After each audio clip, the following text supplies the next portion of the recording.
Clínica 25. Esta historia forma parte de las leyendas mexicanas de terror. Se dice que en el hospital número 25 del IMSS, Monterrey, Nuevo León, habitan seres del más allá. Dentro de sus instalaciones han nacido muchas historias terroríficas, incluyendo la de una enfermera maldita, un exorcismo y la misma muerte. El primer incidente fue de una enfermera llamada Margarita, quien dedicaba mucho tiempo al hospital, dejándola sola y destrozada. Margarita estaba tan enfadada con los pacientes y los culpaba de su desdicha, así que en su afán de venganza empezó a cambiarle los medicamentos, causándoles la muerte a muchos. Sus atrocidades fueron descubiertas hasta 10 años después, cuando fue descubierta por un doctor. La enfermera no estaba dispuesta a ir a la cárcel, así que tomó la decisión de encerrarse en el almacén de las medicinas y se quitó la vida tomando uno de los medicamentos. Aunque la enfermera ya no estaba físicamente para dañar a los pacientes del 7º piso, su espíritu vengativo se quedó para seguir haciendo sufrir a aquellos que tanto odiaba. Misteriosas muertes seguían ocurriendo. Una noche, un paciente comenzó a gritar enloquecido. Cuando las enfermeras entraron, encontraron el fantasma de Margarita suministrándole medicamento. El rostro era pálido como el de una calavera y su uniforme era muy antiguo. La enfermera desapareció ante la presencia de todos. Después de este suceso, el 7º piso siempre estuvo clausurado. Esta anciana invocó al demonio para vengar la muerte de su esposo. Era el 17 de mayo del 2017, un pueblo a las afueras de la ciudad de Monterrey, Nuevo León. A doña Berta Elizalde le ocurrió lo que nunca nadie quisiera vivir. En una mañana normal, cuando ella preparaba el desayuno para su esposo, ambos ya mayores de edad, apenas tenían que preocuparse por ellos mismos, pues sus hijos habían fallecido a manos del narcotráfico de la zona. Los señores habían vivido ahí toda la vida. Eran una pareja de ancianos a quienes ya les quedaba poco por delante. Doña Berta preparó ese día un rico desayuno para su esposo. Tenía gallinas, así que le hizo un omelette. En su humilde casa tenían un lugar donde sembraban algunas cosas y los pocos animales que aún quedaban vivos les proveían más alimentos. Lo que ninguno imaginó es que ese día sería el más lamentable desde la muerte de sus hijos.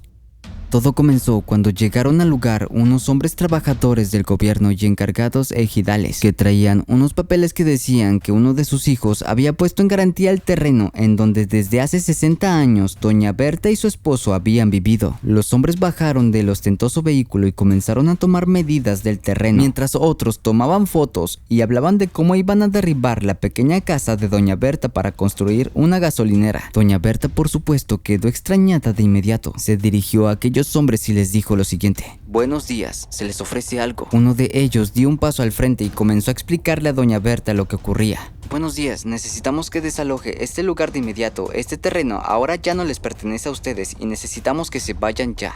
Necesitamos que firme estos papeles, por favor. Doña Berta sabía lo que pasaba, no era nada tonta, sabía que las cosas no estaban bien y en efecto, estas personas estaban intentando aprovechar el mal manejo que tenían las escrituras del terreno de doña Berta y su esposo, que si bien no tenían todo en regla, era mentira que uno de sus hijos lo había puesto como garantía en un supuesto préstamo. Ella se fue adentro de la casa, fue a hablar con su esposo y a los pocos minutos este salió, dispuesto a defender a capa y espada lo que por derecho le pertenecía. Los hombres salieron corriendo del lugar, pero más que asustados salieron de ahí riéndose. ¿Has visto cómo salió el viejo ese? No sabe lo que le espera, dijo uno. Al parecer, estas personas tenían algo planeado, algo que ni siquiera doña Berta y su esposo esperaban.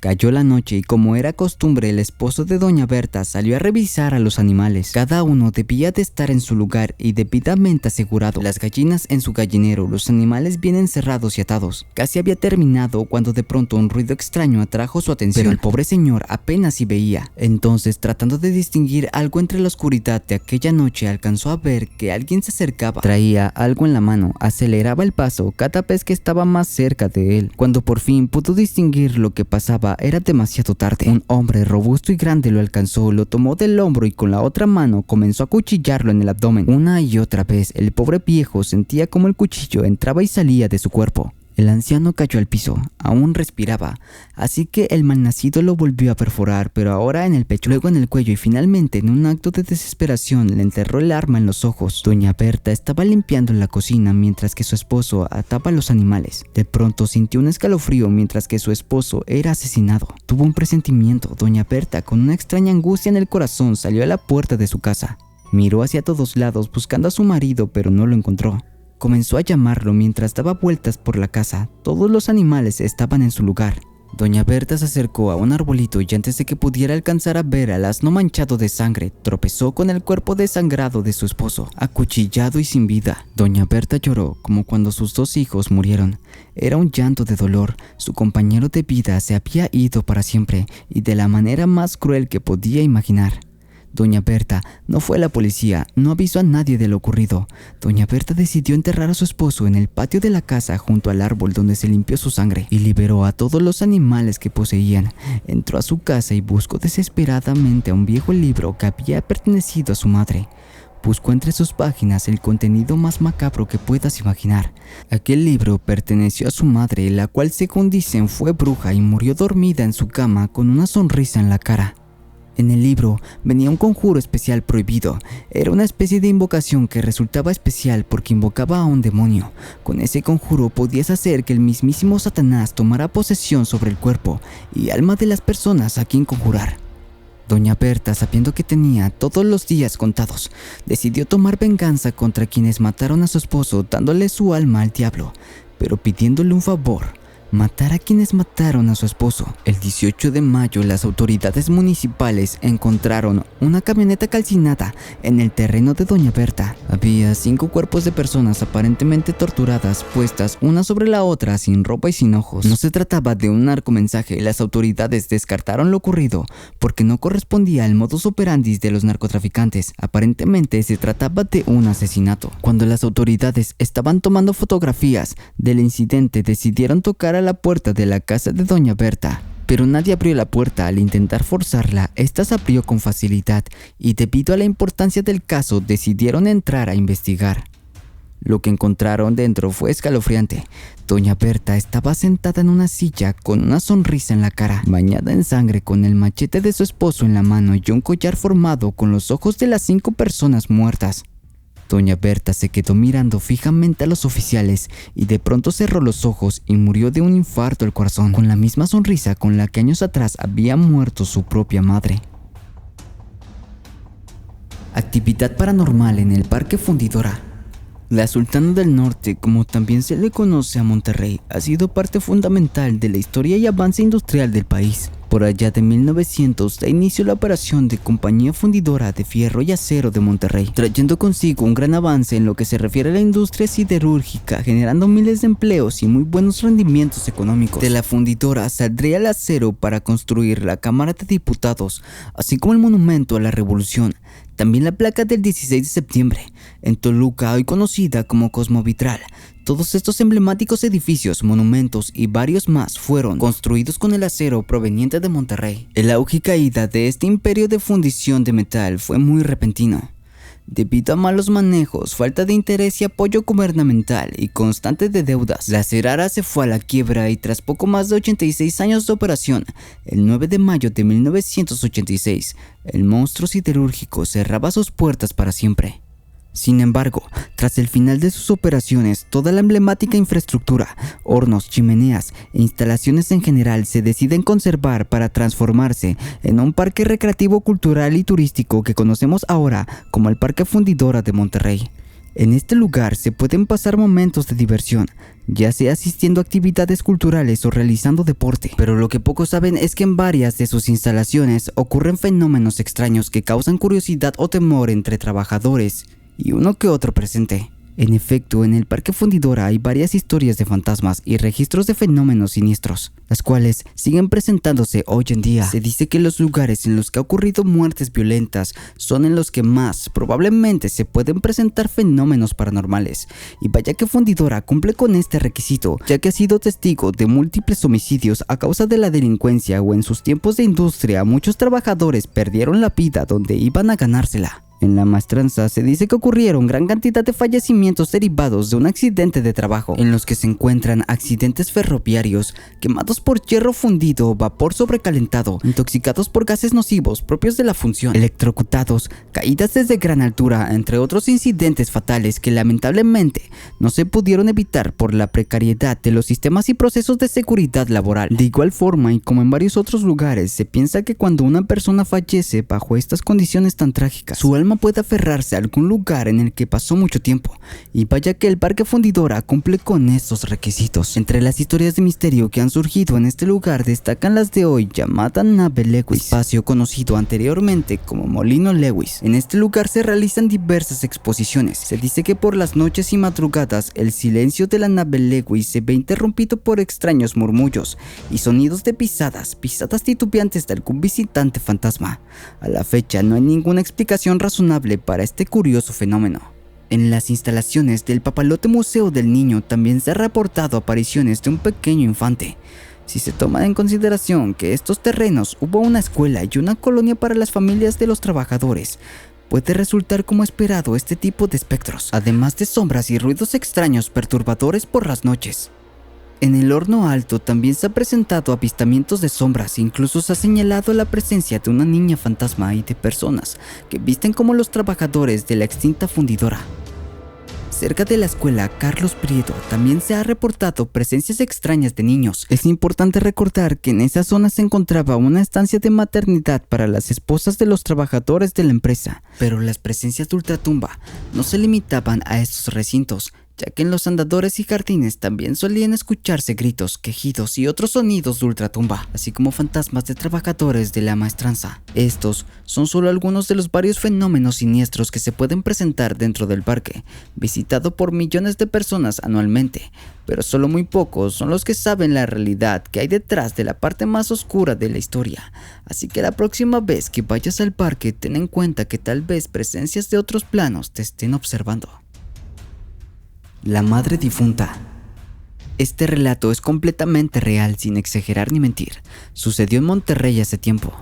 Yo soy taxista y un matrimonio me contrató para que todos los días a las 2 a.m.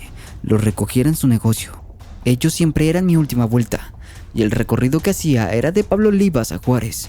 Era un poco larga la distancia, pero no tenía problemas porque me quedaba de pasada para mi casa. El único problema es que me desocupaba muy tarde. Un viernes normal fui por ellos y en el trayecto de la avenida vi a un hombre discutiendo con un colega taxista. Se me hizo muy extraño, pero no le tomé importancia, así que seguí mi camino. Hacia el fondo para llegar a la colonia de mis pasajeros y más adelante me percaté que una parvada de hombres borrachos iban caminando sobre la calle.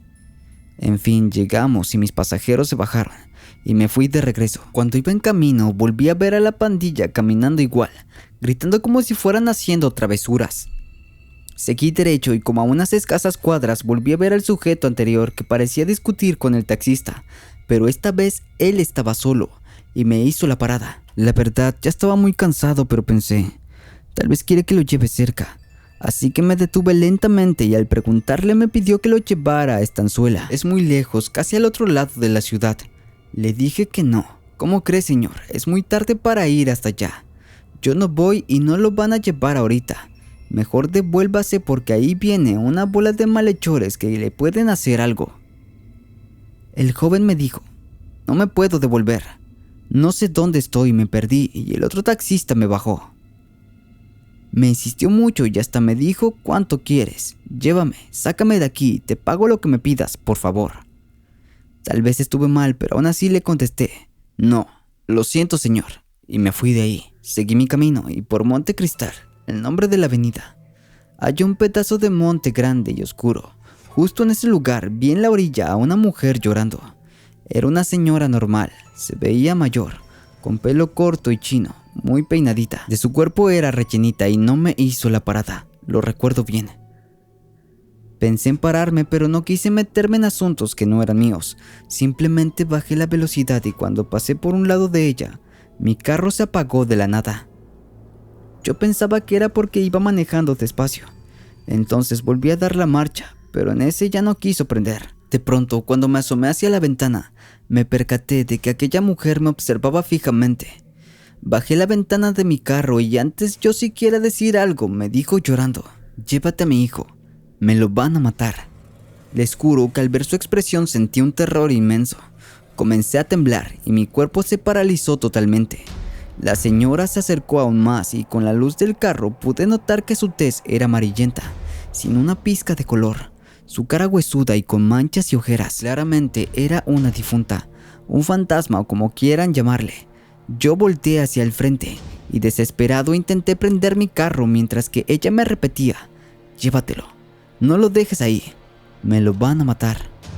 No sé ni por qué, pero le puse el cambio en reversa y de la nada el carro se prendió. Y con tanto temor de verla, aceleré tan rápido que no me di cuenta que llegué hacia donde estaba el joven y entonces le dije: rápido, súbete. La pandilla estaba como a 100 metros de él. Cuando lo recogí, vi que comenzaron a correr hacia nosotros. Inmediatamente aceleré el carro y corrieron aún más rápido atrás de nosotros. Pero gracias a Dios no nos alcanzaron, pues aún estaban un poco alejados. Mi pasajero y yo estábamos sorprendidos, no decíamos absolutamente nada. Cuando pasé nuevamente por donde había tenido el espeluznante encuentro con la señora, ya no estaba nadie. Con miedo seguí mi camino y cuando tomé una curva por donde estaba una quinta abandonada, volteé a ver por el retrovisor y para mi escalofriante sorpresa, la señora iba con él. Estaba sonriendo, tenía mis manos y mis pies duros. No podía frenar, solo temblaba y casi lloraba de miedo, se los juro. Cuando llegamos por Soriana San Roque, tuve el valor de volver la vista hacia el retrovisor y ya no iba la mujer, había desaparecido. Entonces pude respirar más tranquilo y me detuve. El joven inmediatamente volteó a verme y me dijo: por favor, no me deje aquí, no sé cómo devolverme. Me vine con unos amigos a una quinta pero pelearon y todos corrimos y yo no conozco aquí. Les repito lo mismo, cóbreme lo que quiera. Entonces me quedé pensando y sabía que no podía arriesgarlo. No pude dejarlo ahí y solo le dije que está bien y nos fuimos. Pasó un buen rato para que yo pudiera, pero sabía que lo alcanzarían. Dijo que estaba tan asustado que le pidió a su mamá que lo ayudara, pues hace 2 semanas atrás ella había fallecido. Ahí fue donde entendí y le comencé a preguntar que si su mamá tenía tales características. El joven sorprendido me preguntó que cómo es que yo sabía cómo era. Le dije: ahorita ella venía contigo, ella me mandó a recogerte. Se puso a llorar con un sentimiento tan triste que me dio mucha lástima y lloré con él. Finalmente llegamos a donde él vivía y me despedí de él diciéndole: cuídese, señor, ya dejé descansar a su madre. Él me agradeció tanto al punto de quererme dar un abrazo.